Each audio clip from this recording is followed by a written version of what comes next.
أهلا وسهلا بكم في مطبخ وتدابير جاد. جيتكم بوصفة لتارتولات بكريمة الدبلومات.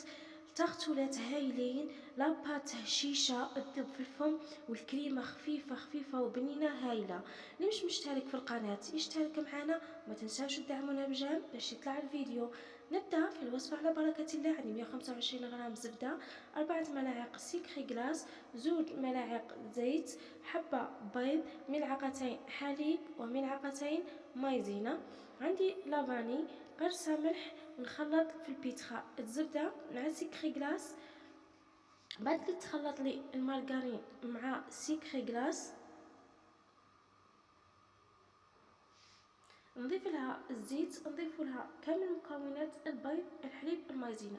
هنا في الاثناء بعد اللي تخلط ولا الكريمي نضيف عليه الفرينة بالتدريج حتى نتحصل على عجينة طرية ومتماسكة.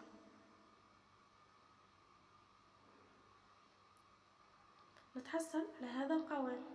ندهن الليمون تاعي كامل بالزبدة والفرينة باه ما يلصقوش معانا. نخدمهم هكا في الليمون تاعنا، وشوفوا كيفاش لاستيس اللي نديروها في لي تارتولات باش يجونا مفنيين كيف ويجونا هايلين. شوفوا كيفاش نفينيهم انا، هذه طريقتي نعتمدها.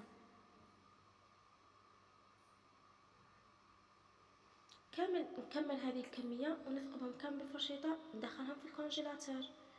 بعد اللي دخلناهم في الكونجيلاتور نروح نخدم الكريمه تاعي. عندي 2 كيسان حليب بجيه نديرهم يدفاو، وندير حبه بيض بجيه، ندير معها 4 ملاعق سكر عادي، وملعقه نخلط كامل مليح هذاك السكر مع البيض حتى يذوب، ونضيف ملعقتين مايزينا، نخلط مليح، وندير ملعقه لافاني كبيره.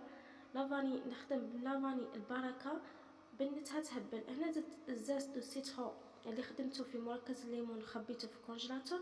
هنا بعد اللي تفانا الحليب نبدا نضيف فيه على الخليط بالتدريج حتى يتحل معنا كامل. هنا نتحصل على هذا القوام، نرجعهم للكاسرونه ونديرو فوق النار، ونخلط مع التحريك المستمر حتى تثقل معنا الكريمه.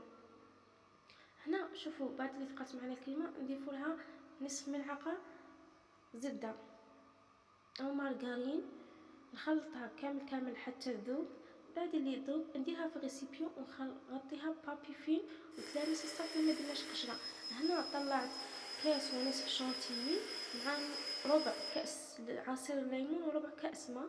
بعد اللي طلعتها ضفت عليها الكريمه الباتيسير اللي خدمناها، وتجي هكا خفيفه وبنينه كامل عجبتهم. وهنايا اللي تاخذوا تاعي رشيتهم بسكر غلاس، درت سوبر كريم الليمون، وهذيك الفراز درتها مع ملعقتين سكر ودرتها في كاسرونه ودرتها فوق النار مع التحريك المستمر. عطاتني ديك النتيجه، جات بنينه وهايله.